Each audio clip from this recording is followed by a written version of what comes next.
시급은 어느 정도였고 일하면서 영어 못하면 힘든지 그 말이 있어요. 캐나다에 가면은 다들 막 요리 실력이 는다고. 캐나다 물가는 어때? 생활비는 한 달에 얼마나 들었어? 이 돈 다 어디다 이렇게 쓴 거야?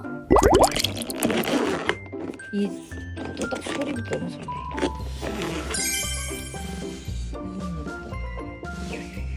안녕하세요 여러분, 단바입니다. 지금 그냥 엽떡이 먹고 싶어서 시켰는데 뭔가 엽떡만 먹기 아쉬운 거예요. 오랜만에 유튜브 좀 찍어볼까 먹으면서 해서 캐나다 워홀 Q&A 겸, 근데 사실 질문을 받지 못해가지고 제가 챗 GPT한테 물어봤거든요. 그래서 그거 한번 대답해 보면서 먹어볼게요. 엽떡 2인맛 덜 매운맛으로 시켰고요. 중국 당면 추가 있고 꿔바로우랑 바삭 치즈 만두도 가져왔는데 덜어왔어요. 먹을 만큼만. 또 먹어야 되니까. 워홀 가기 전에 한국에서 먹고 가야 되는 음식 탑3 안에 엽떡 들어가는 것 같아요. 캐나다 가기 전 일주일에 뭐 먹을 거냐 하면은 무뼈 닭발이랑 엽떡이랑 회, 모든 회, 방어. 해산물은 한국에서 많이 먹으면 먹을수록 이득이에요, 여러분. 아니 밴쿠버 심지어 바다가 그렇게 근처에 있는데 왜 그렇게 비싼지 모르겠어. 생선이 안 나오나? 챗 GPT가 추천해준 질문들 중에 좀 끌리는 거 위주로 대답을 해볼게요. 시급은 어느 정도였고 일하면서 영어 못하면 힘든지. 이 질문은 유튜브 댓글에도 좀 많은 편이었는데 보통 레스토랑의 경우 시급은 최저시급을 받습니다. 16.9였는데 제가 레스토랑에서 일할 때까지만 해도 그 후에 지금 2025년 늘어가지고 17.1불, 2불 이 정도 되는 걸로 알고 있어요. 근데 남성분들은 보통 주방 일도 많이 하시거든요. 처음에 레스토랑 들어갔을 때. 근데 주방은 최저 아니에요. 한 못해도 18에서 20불, 21불 좀 경력 쌓이면 좀 더 많이 받기도 하고, 그 대신 팁을 적게 가져가니까 그런데 이제 서버 기준으로는 최저 시급이에요. 근데 최저라 해도 한국에 거의 2배 가까이 되니까. 그리고 팁이 아무리 못해도 시간당 5불은 들어와요. 그래서 17불에 5불 더하면 한 22불, 21불 이런 느낌? 근데 시급이 아까 말했듯이 한국에 거의 2배 가까이 되잖아요. 근데 사실 부러워할 필요가 없는 게 물가도 한국의 2배예요. 캐나다 물가를 따지면 서울, 강남 느낌이에요. 막 엄청 미국처럼 말도 안 되게 비싸진 않거든요. 막 무슨 미국은 진짜 국밥 하나에 3만 원 이래버려. 진짜 LA, 뉴욕 이런 데는. 근데 그 정도는 아니에요. 근데 국밥 하나에 15,000원, 17,000원 이런 느낌? 뭔가 강남에서는 그렇게 팔 것 같은 그런 느낌이고요. 근데 사실 이게 물가가 마냥 비싸다고 할 수만은 없는 게 외식을 안 하고 진짜 만약에 월마트랑 코스트코 이런 데서 사가지고 먹잖아요? 그러면 한국보다 훨씬 아낄 수 있어요. 제가 이번에 느낀 게 집 근처에 롯데마트가 있어서 거기서 장을 봤는데 너무 비싼 거야. 고기도 비싸고 과일도 비싸고 야채도 비싸고 다 비싸.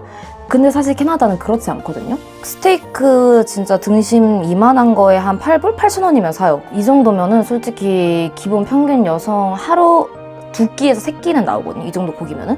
그래서 진짜 고기만 먹고 남자분들은 오히려 진짜 단백질만 채우면 된다 이런 분들은 진짜 더더욱 괜찮을 수도.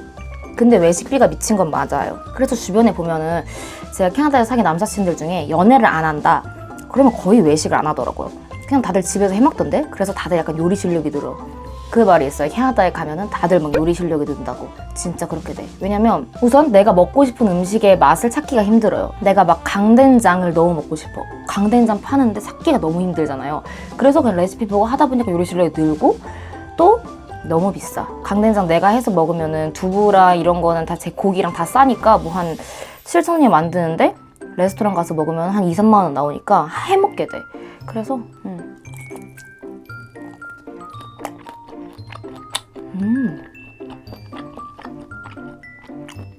달고 시고 돼지 잡내가 좀 나는데?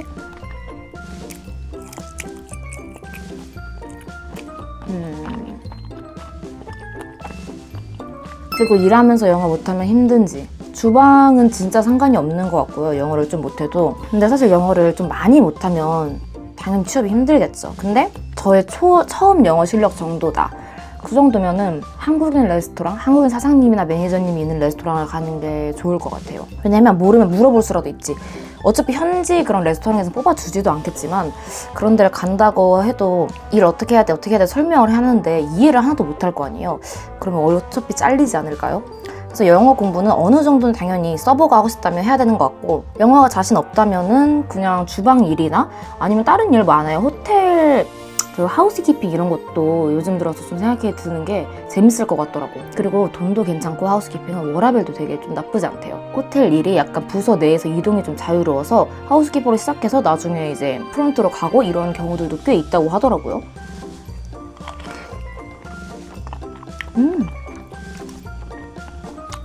아무튼 영어 공부 기본은 좀 해야 된다.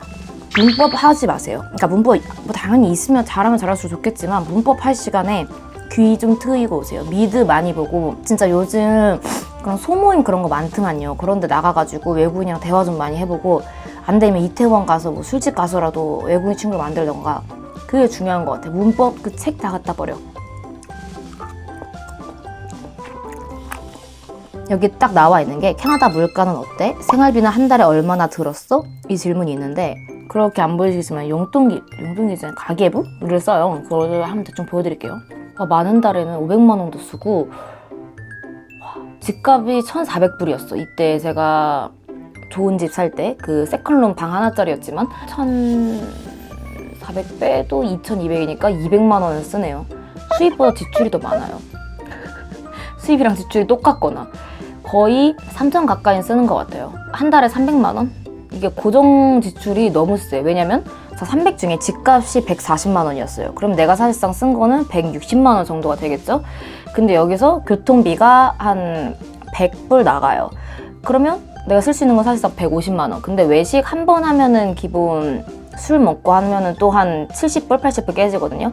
그거 일주일에 한 번씩만 나가도 74, 24, 240만 원. 그리고 장 봐야 되지. 그리고 파티 비용도 몇 달 이렇게 쓴 거야? 식비가 무슨 1,000불, 식비에 100만 원을 써? 미국 간 달은 막 한 달에 600 막 이렇게 넘어버려서 그건 아예 계산. 근데 제가 문제가 뭐냐면 여행을 좀 많이 가긴 했어요. 모든 달에 여행이 포함되어 있어가지고 멀리까지는 못 가더라도 뭐 보엔 아일랜드건 빅토리아건 휘슬러건 짧게라도 많이 다녀왔거든요. 캐나다 근처에도 좀 갈 수 있는 데가 많아서. 근데 휘슬러 같은 데도 은근 비싸요. 에어비앤비 은근 비싸고, 또 거기 가서 또 스테이크 먹어주고 막 핫스프링스 이런 데 온천 이런 것도 한 번 하는데 한 10만원에서 15만원, 호텔 다 포함하면 한 2-30만원 들겠다. 1박 2일 갔다 오는데. 이런 식으로 적어도 한 달에 한 번은 막 놀러 어딜 가니까, 특히 여름에 이번에 워터파크도 갔다 오고 이랬거든요. 그러니까 400을 안 넘은 적이 없네요. 심지어 캐나다 오기 직전 달에는 500만 원을 썼는데 500만 원이 있었다는 게 더 신기하다, 야. 근데 이거는 정말 너무 편차가 클 것 같아. 저는 솔직히 소비가 적은 편은 아니에요. 근데 주변에 돈 진짜 잘 아끼는 사람들 보면은 진짜 많이 아끼더라고. 돈 많이 안 쓰고. 그리고 또 솔직히 말하면 저는 남자친구 사귀고 나서 아무래도 남자친구가 맛있는 거 좀 많이 사주고 이러다 보니까 조금 소비가 줄긴 했는데, 안 줄었다면 그냥 파산했을 듯.